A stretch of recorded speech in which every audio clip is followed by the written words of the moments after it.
अस्सलाम वालेकुम। बाखबर real estate के साथ मैं हूँ अलीना बेग। मैं अपने इस सेगमेंट में आपको कम वक्त के अंदर पूरे पाकिस्तान की रियल एस्टेट की अहम तरीन खबरों से आगाह करती हूँ। तो आइए अपना आज का सेगमेंट शुरू करते हैं, लेकिन उससे पहले अगर आपने हमारा चैनल सब्सक्राइब नहीं किया तो हमारा चैनल सब्सक्राइब कर दें और बेल आइकन दबाना ना भूलें। तो आज की सबसे पहली और अहम खबर नया पाकिस्तान हाउसिंग स्कीम के हवाले से है। नया पाकिस्तान हाउसिंग स्कीम के हवाले से हुकूमत तमाम स्टेक होल्डर्स को साथ लेकर चलेगी। महमूद रशीद। मरहलावार प्रोग्राम के तहत नया पाकिस्तान हाउसिंग स्कीम का दायरा देही इलाकों तक वसी किया जाएगा। इजलास से खिताब। अगली अहम खबर कराची के हवाले से है। जायदाद की कागजात की सिर्फ 150 रुपए में जांच पड़ताल का सिस्टम मुतारिफ। सिंध बोर्ड ऑफ रेवेन्यू ने जायदाद के कागजात की सिर्फ 150 रुपए में जांच पड़ताल का सिस्टम मुतारिफ करवा दिया है। बोर्ड ऑफ रेवेन्यू सिंध ने ज़मीनों पर कब्जे और जारी कागजात की खरीदो फरोख्त रोकने के लिए ऑनलाइन सिस्टम मुतारिफ करवा दिया है, जिसके तहत जायदाद के कागजात की तस्दीक घर बैठे की जा सकेगी। हमारी अगली खबर लाहौर के हवाले से है। बल्दिया उस्मा का तजावुज़ात के खिलाफ ऑपरेशन जारी। मेयर बल्दिया उस्मा लाहौर कर्नल मुबश्शिर जावेद की हिदायत पर क्लीन एंड ग्रीन प्रोग्राम के तहत म्यूनसिपल ऑफिसर जुबैर अहमद की ज़ेर निगरानी बल्दिया उस्मा के एंटी इंक्रोचमेंट स्क्वाड ने तजावुज़ात के खिलाफ ऑपरेशन किया। अब कुछ बात कर लेते हैं सरगोदा की। सरगोदा नाजायज़ तजावुज़ात के खिलाफ ऑपरेशन के तीसरे मरहले का आगाज़ कर दिया गया। सरगोदा नाजायज़ तजावुज़ात के खिलाफ ऑपरेशन के तीसरे मरहले का आगाज़ हो गया है, जिसमें तजावुज़ात से बाज ना आने वालों को दुकानें सील और कई को गिरफ्तार कर लिया गया, जिनके खिलाफ कानून के मुताबिक कार्रवाई अमल में लाई जाएगी। गल्ला मंडी चौक के दुकानदारों ने ज़िली इंतज़ामिया के खिलाफ एहतजाजी मुजाहरा किया। गल्ला मंडी चौक के दुकानदारों ने एहतजाजी मुजाहरा करते हुए मुजाहिरीन ने ज़िली इंतज़ामिया से बरहमी का इजहार किया।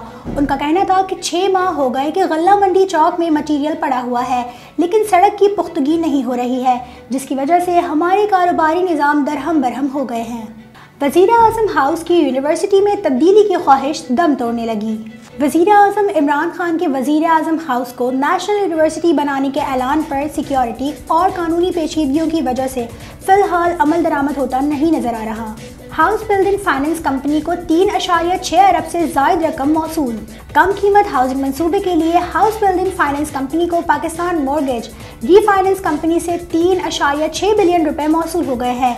इस रकम के हुसूल का मकसद हाउस बिल्डिंग फाइनेंस कंपनी की जानिब से कम कीमत हाउसिंग के लिए खरीदारों को तवील मुद्दती कर्जा फराहम करना है।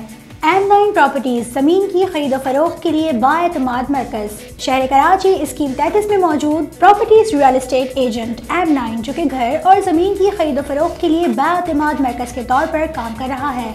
मुनासिब और आला मयार के हाउसिंग प्रोजेक्ट्स में शहरियों को खरीदो फरोख्त के लिए रहनुमाई फराहम करना और क्लाइंट्स को हर मुमकिन आगाही और सहूलत फराहम करना प्रॉपर्टीज M9 की अव्वलीन तरजीह है। अब कुछ बात कर लेते हैं मॉडर्न ट्रैफिक कंट्रोल्स की।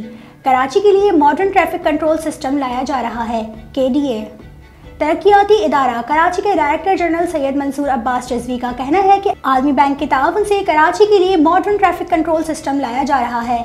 ये बात उन्होंने वर्ल्ड बैंक के वक्त से मीटिंग के बाद कही। कराची के लिए 200 बस मंसूबे पर बात आखिरी मराहिल में है। मेयर कराची वसीम अख्तर ने कराची वालों को खुशखबरी सुना दी, मगर क्या ये सिर्फ खुशखबरी ही रहेगी या फिर इस पर अमल दरामद भी होगा। मेयर कराची का कहना है कि एक चीनी कंपनी के साथ कराची के लिए 200 बसों के मंसूबे पर बात आखिरी मराहिल में है। चीनी कंपनी से कहा है कि शहरियों की सहूलत के लिए बसें ले आएं। रूट्स हम देंगे, पैसा आप कमाएं। टैक्स दहिंदगान को VIPs का दर्जा देना चाहिए। वज़ीर आज़म इमरान खान ने कहा है कि टैक्स दहिंदगान को VIPs का दर्जा देना चाहिए। दौलतमंदों के लिए टैक्स ना देने की वजह से आम लोगों पर टैक्सों का बोझ डालना पड़ रहा है, जो कि जुल्म है। अब कुछ बात कर लेते हैं बलोचिस्तान की। बलोचिस्तान को CPEC का सिर्फ 3% हिस्सा मिला। वज़ीर आला जाम कमाल। बलोचिस्तान के वज़ीर आज़म जाम कमाल खान ने कहा है कि पाक चीन इक्तिसादी राहदारी की कुल सरमायाकारी का सिर्फ 3% बलोचिस्तान में खर्च किया जा रहा है और ये सूरत हाल सूबे के अवाम में एहसास महरूमी को बढ़ा रही है।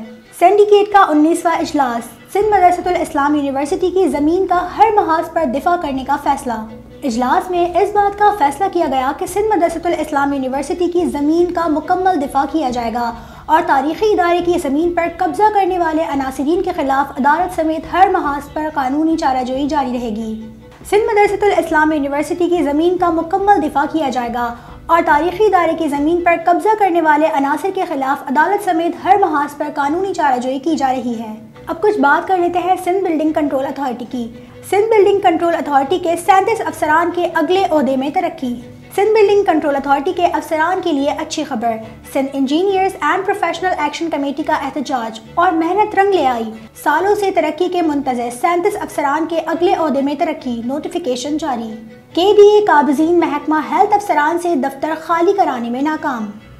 ادارہ ترقیات کراچی سیوک سینٹر کی 6ٹھی منزل پر قابضین محکمہ ہیلتھ سندھ کے افسران سے دفاتر خالی کرانے میں ناکام ہو گیا۔ سیوک سینٹر کی 6ٹھی منزل پر محکمہ صحت سندھ کے افسران ادارہ ترقیات کراچی کو گزشتہ کئی برس سے بغیر کرایہ ادا کیے قابض ہیں۔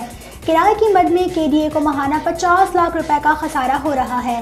KDA نے واجبات کی وصولی اور جگہ خالی کرانے کے لیے محکمہ صحت کا دفتر بھی سیل کیا تھا۔